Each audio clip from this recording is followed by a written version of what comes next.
Good afternoon, everybody, and welcome to another Tuesday with Terry. My name's Terry. I'm your friend, and it's great to be back talking to you live from Austin, Texas, where the sun is hot. The barbecue is sweet, and all the drinks are free if you want to come over and hang out with me or this guy, I guess, for sure. I wanted to kind of dust off something that I had talked about a long time ago, but haven't talked about it recently, and I think it's worth another go around. So some of it's you may have heard, some of it's a little bit new, but I want to talk about how to create great teams. And I think once before I talked about creating a dream team. And I was just at a session last week where, they were talking about the dream team that was created in basketball, the first basketball Olympics where they allowed professional athletes to go in there. But let me just ask you a question. Can you think of a dream team that you have had at some point in your career? Either you have been the leader of that dream team or you've been on that dream team. Can you think of something like that? I mean, if you think about sports, right? I mean, we can think about dream teams, right? We can think about dream players. We can think about the Chicago Bulls. We can think about the New England Patriots. We can think about, hey, Super Bowl, right? How about the Chiefs, right? A lot of people think that that's a dream team. They went back-to-back Super Bowls, right? What about the Cowboys? The Cowboys had that big run. You either love them or hate them. I get it. I'm not a big Cowboy fan, but you got to give them credit. What about, if you haven't seen this movie yet, it's called The Boys in the Boat. It's about the, I'll get this wrong, but I think it's 1930-something Olympics.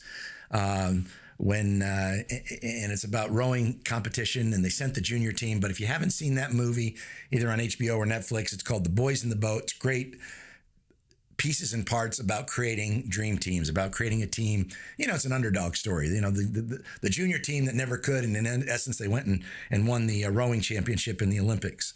And so when you look at all the dream teams, or you look at how to create a dream team, you say to yourself, well, how do I do that? How do I make my own dream team? Or maybe you're in the process of creating a new team, or you're trying to put a new team together. How do you do that?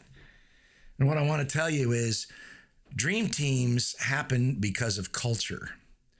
And that's a big word, and it's a foggy word. And a lot of people go, well, how do we create culture? But I want to share with you a couple ways that I think that you can create culture. Because I think it has everything to do with people either wanting to do something or being told they have to do something. And you never want people to want to do it. You want people that, you never want to have to people to have to be told that they have to do it. That's because of your authority. You really want people to run through walls. You want people to do it because they want to be their best. They see the bigger picture of the brand, of the product, or the service. And so this is an old story. I heard it a long time ago, and I have to give credit to Zig Ziglar. It's a Zig Ziglar story, but I love the story, and I'm going to retell it the best that I can. But it's a story about a guy that loved to play golf, and he knew that a long game of golf and a short game of golf was about the same amount of time. It was about 4.5 hours. And he got pretty excited about it, and he wanted his son and his family to play golf with him. And, they were out playing on the golf course, and finally the wife came to the husband. She said, honey, she says, it's just either too hot or too too many mosquitoes. And every time we get out here, you start coaching me, and, we get a little, knocking heads a little bit, and I don't really want to play golf anymore. So there went golf buddy number one. The son said, Dad, I don't really even understand the game of golf. I hit the ball, I can't find it. And I'd rather be playing baseball or soccer with some of my buddies. And I really don't want to play golf. So sure enough, there goes golf buddy number two. And it wasn't until I think a few years after that the golf clubs were up in the garage, and Dad still loved to play golf. But the reality was they had just been out to dinner, and they were driving home from dinner. And the son was sitting in the back seat, and they passed a driving range. And the son tapped his dad on the shoulder, and he said, hey, Dad, let's go hit a few. Well, oh, boy, was Dad pretty excited about that. And he whipped the car around, turns around, and sure enough, they get the bucket of balls, and there's father and son on the driving range. And, now you got Top Golf, right? You know what that's like, so everybody can be together and play the game. But they're out there hitting the balls. And, of course, the father was much better than the son because he'd had years of practice. And he starts coaching the son about his stance and about his arms and about his grip and about the club face. And over the course of the next few minutes, 15, 20, half an hour, the dad had been coaching the son. And all of a sudden, if you've ever seen this or you've ever had this happen to you in the game of golf, where you hit the ball in the sweet spot of the golf club and the ball shoots off like a rocket, takes off. Well, the son had an experience like that.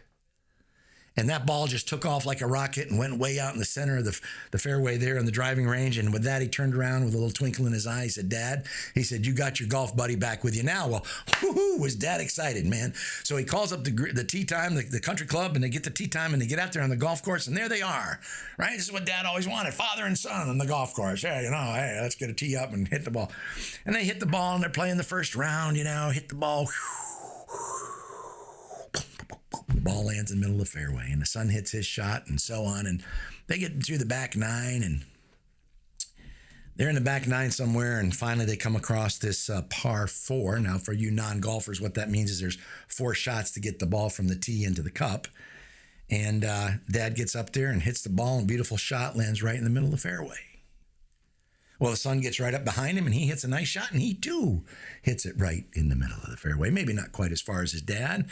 Now they're in the fairway and one. They go up, and they get their irons out, and they chip that ball up and high up in the air. And the father hits the ball. It lands just on the inside of the green, and the son hits it, and it lands on the opposite side of the green. That means they're lying 2 on the green, and they're hunting a bird or a birdie, which is 1 under par. If they each make this putt, they could get the birdie. And you got to remember that it would be maybe the son's first time he'd ever birdied a hole in his life. So the son goes first. And sure enough, he lines the putt up. The father helps him line the putt up, shows him where the breaks are, pulls the pin out of the cup, and the son hits the putt. And the ball rolls just like it had eyes for the cup from 15, 20 feet away, and it rolls and it rolls and it rolls, and all of a sudden drops in the cup. And all of a sudden, man, father and son do this victory dance, and they're all excited out there, because son never had a birdie in his life. Man, it's pretty exciting. And then the father realizes he too has to hit a shot. And he knows if he hits the shot and misses it on purpose, it would be a cheap victory for the son, and that's no victory at all. So he knew he had to give it his very best shot. So he too, from 20 or 30 feet away, line up the putt and looks at the cup, looks at the ball, looks back at the cup. Son pulls the pin, and the father strokes the putt. And just like that ball too had eyes for the cup, it runs 30 feet, 20 feet, 10 feet, 5 feet, and drops in the cup. Father goes over to pick up the ball out of the cup.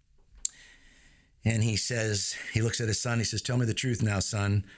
He said, were you really pulling for dear old Dad? And without any hesitation and considerable directness and firmness in his voice, the son looks back at his dad and he goes, Dad, he said, I always pull for you. And that, my friend, is a love story between a father and a son. That is about a relationship between a father and son, people pulling for each other. And I'm telling you, the essence of that moment, that feel-good moment that the father has, that his son is pulling for him, and that the son has because he got the birdie, and the togetherness, that is a feeling and an emotional moment. And that, in fact, are moments that you have to create in your business or in your work or within your team to create feel-it moments, because the feel-it moments are what creates culture. I have many workshops and many summits and team huddles with my teams. And at the end of that, we all get around in a circle, 15, 20 people, and we lock arms. This is a true story. In my house, at the very end of a 2-day summit. And we have what I call aha moments. In the last 2 days, what was something that you got out of this presentation? What was something that was practical and you could apply when you get back to your state, when you get back to your place of business? What really had meaning to you in the last 48 hours? And I've got to tell you, when we go around that circle, we get all kinds of answers and we get all kinds of emotion. I have people just cry out in tears, just burst in tears, getting emotional, saying, it's really important for me to be a part of this team. It's really important for me to come together with this group. I can't tell you how powerful it is to have emotional and feel it type moments if you, in fact, want to create a dream team, because it makes the bond get closer and closer. And I call it a family-like atmosphere. And I'll tell you this. I tell that all the people. People say, what am I going to find out when I come work for you, Terry? I said, you're going to find out it's like a family. I truly believe that with my whole heart. And if you've ever been involved in a family, which most of you have, sometimes family's not all great. Sometimes I get in a little bit of a fist fight with my brother and I get a bloody nose. And my dad has to come and separate us and tell us to go to our rooms and stay there for an hour and time out. And then he'll bring us back out and sit at the kitchen. You always have a conversation at the kitchen table. I don't know why that is. And we talk it out, we hug it out, and now we're back on to getting on with the family. So don't think just when we talk about being a family that everything is peachy keen, because it's not. But what a family means is we never give up on the family. We always have somebody's back. And we always talk it out. Communication, it always starts with a conversation. But those are the pieces and parts that are the feel-good moments. And if you're trying to do this with your team, I'll give you a couple of ideas. When's the last time you just picked up the phone or you just sent a text message and said, hey, I'm just checking in on you. How you holding up? Has nothing to do with the numbers, has nothing to do with sales, has nothing to do with the operations, has nothing to do with what we said we were going to get done or accomplish or the monthly quotas. It has everything to do with them as an individual and as a person. Or you've just popped into your business unexpected and without looking at a bunch of things about how clean the business is or how organized the business is or if everybody's in uniform and everybody's doing what they're supposed to be doing, say, I just want to stop in and see how things were going. Is there anything that you need from me? And I'm telling you, I'll just share this because I do this. I try to end all of my conversations. I try to end all of my meetings with that phrase. Is there anything that you need from me? Little forms of appreciation, material forms of appreciation. And I say this, you can spend money, but you don't have to spend money. Taking a Post-it note and saying, hey, I really appreciate you and I appreciate you being here early every single day. And I know it's hard to get up at 4 o'clock in the morning or 8, whatever it is, time that they get in, and taking that Post-it note and putting it on the phone so that they see it the next morning when they come in or on their computer. Or just letting somebody know that without any expectation or return that you appreciate them for them being a part of the business, for showing up, for taking care of the customer, taking care of the client. I can't tell you, and you know, all the money things, right? The $10 Starbucks cards, the $20 Starbucks cards, the gift cards, the little little Hallmark cards. Those are great, little thank you cards. They're wonderful, but it doesn't have to be that. Many times a pat in the back and just say, I appreciate you. Let people know. So many times can let people know, and it costs you nothing. It costs you nothing. And getting your team to talk together with their team amongst the peers and appreciate peers for what they do and what they bring to the table and what they have learned from their peer group, that's another way to strengthen the form of a team. So when you're trying to do those types of things, look at the cadence that you're using. What's the frequency that you do to try to create those felt moments that actually create culture? Is it once a month? Is it once a week? When's the last time you actually picked up the phone and called an employee and gave them an encouragement call, as opposed to asking them how the numbers were or how, if they'd filled that position that was open position? I'm just saying, give those guys the encouragement call, the recognition that they deserve. When's the last time you had a pep rally? When's the last time that you've created a fun, motivational environment that makes people want to come to work? One of the best things that you can do to try to help with that is storytelling and telling stories of historical stories about your business, historical business about your family, historical stories about people's lives and how they've moved, either career paths of people. That's always a way to bring some folks together. But I got to tell you this, and I say this about customer service, but I'll say it about your employees too. You've got to take a sincere interest in your employees. Did they just get a dog? Did they just get a puppy? Take them in some doggy treats. You don't have to take it something for them. If you take it for something that's meaningful to them, that'll be just as important. Do you know what's going on in their family? With their kids, with their parents, with their brother, with their sister, with their aunts or uncles? How they doing on their fitness routine? How's that going? Take a personal interest in helping them and go work out with them. Have they just moved? Did they just get married? Did they just get divorced? Did they just go through a breakup? Did their dog just pass away? I can tell you 2 situations. I had an employee, their dog's passed away. I spent 45 minutes on the telephone with this young woman crying to me about her dog and just trying to be understanding and empathetic to that situation. Are you doing those kind of things? And do they know you're there to help?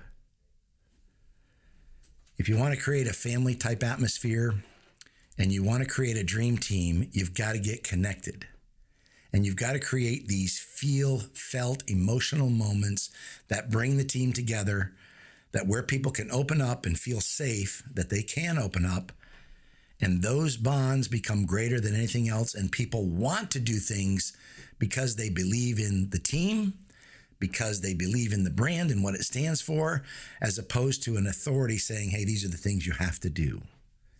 In any case, build a great team, create those emotional feel-good moments, create a cadence of those kind of things, create a laundry list, and teach your leaders within your organization how to do that. My name's Terry, I'm your friend. Build that dream team.